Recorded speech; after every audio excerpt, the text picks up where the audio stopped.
Alright, roots and zeros. Synthetic types of roots. The following statements are equal or mean the same thing, or apply to the same idea. If C is a zero, the polynomial function, okay? So whatever number we're talking about. C is a root, so if our solution equals zero. So roots and zeros we sometimes use interchangeably. So we're talking about x minus c as a factor of the polynomial, okay? So when that's a factor, then it ties into being a root and a zero. If c is real, then c comma 0 is an intercept. So whenever, so these could be imaginary numbers.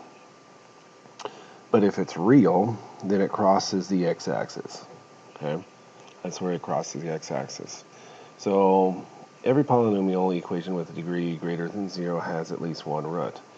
Now, they could be real, they could be imaginary. So when we had parabolas, we had three options for crossing the x-axis. It could cross twice, because it's a U-shaped thing. It could cross once, if it intersected at the vertex was on the x-axis, or it doesn't cross the x-axis, where it either points up after the x-axis or points down below the x-axis. Okay? A polynomial equation of the form p of x equals 0 of degree n with complex coefficients, so just numbers in front, could be i's, could not be i's, has exactly n roots. So whatever the degree is, say it's to the 5th power, that means we have 5 roots. They could be real, they could be imaginary, they could be a combination of both. Right? X to the 10th means we have 10 roots. It could be real, it could be imaginary, it could be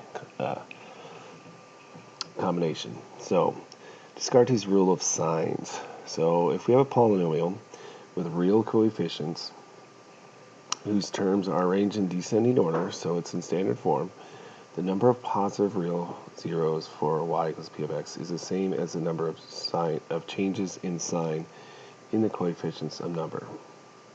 So how many positives is how many sign changes we have throughout.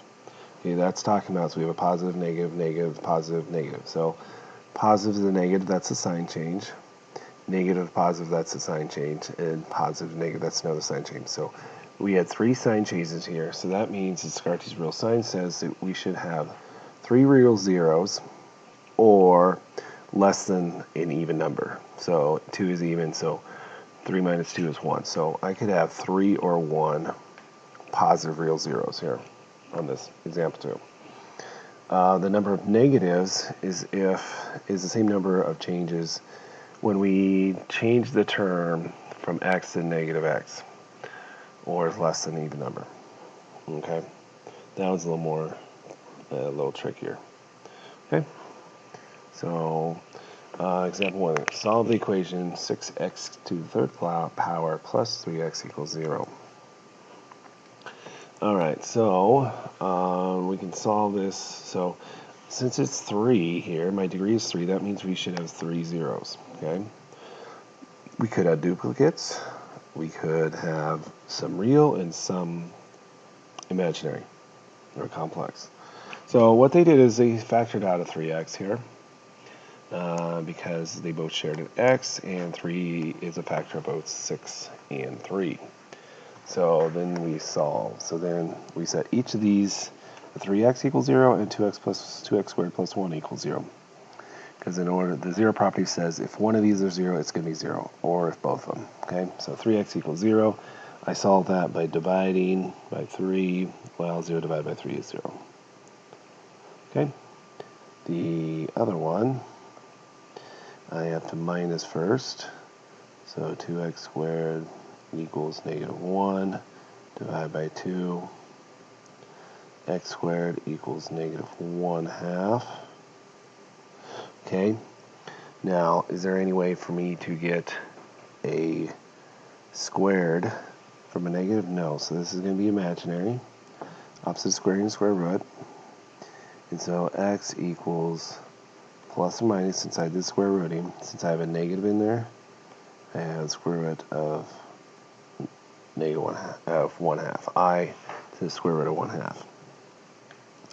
Now, we learned earlier, I'm going to simplify this because we don't like square roots in the bottom. So I'm going to work over here. So square root of 1 over square root of 2 times by the conjugate. So square root of 2, square root of 2. Square root of 2 times square root of 2 is 2. Because that's 4. Square root of 4 is 2. So 1 times 2 is 2. Okay? And so we have, equation has one real root, which is 0, and 2 imaginary, which is plus or minus I root 2 over 2. Alright. Okay, example 2. State the number of positive real zeros, negative real zeros, and imaginary. Alright? So, like we talked about, is Descartes' rule of signs. We look for sign changes. So we have positive and negative. There's one sign change. Negative, negative. Negative to positive, there's a second sign change. Positive to the negative, there's a third sign change. Okay, so there are 3, or subtract by an even number, 1. So 3 or 1, 0 positives. Okay. Now, we have a degree of 4. I didn't state that at the beginning, so that means we have 4 zeros. All right, so 3 or 1 positives. Now the negatives are a little trickier to see. So let's replace x with negative 1. So remember that if we have an even exponent, and so that means I have an even number of negatives, that means it becomes positive. If I have an odd, it becomes negative. So if I put negative 1 here, so negative makes that still positive, so I still have positive for the first term.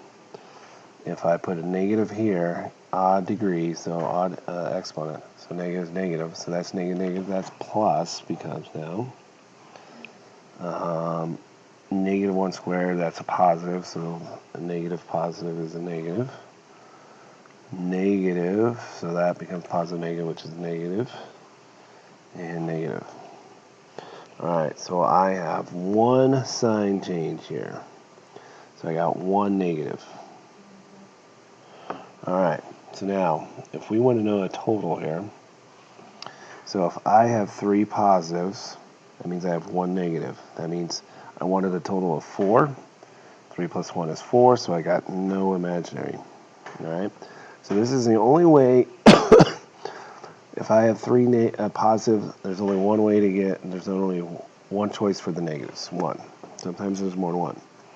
Now if I have 1 positive, I have 1 negative. Well, that's 2 total zeros here, and I needed 4.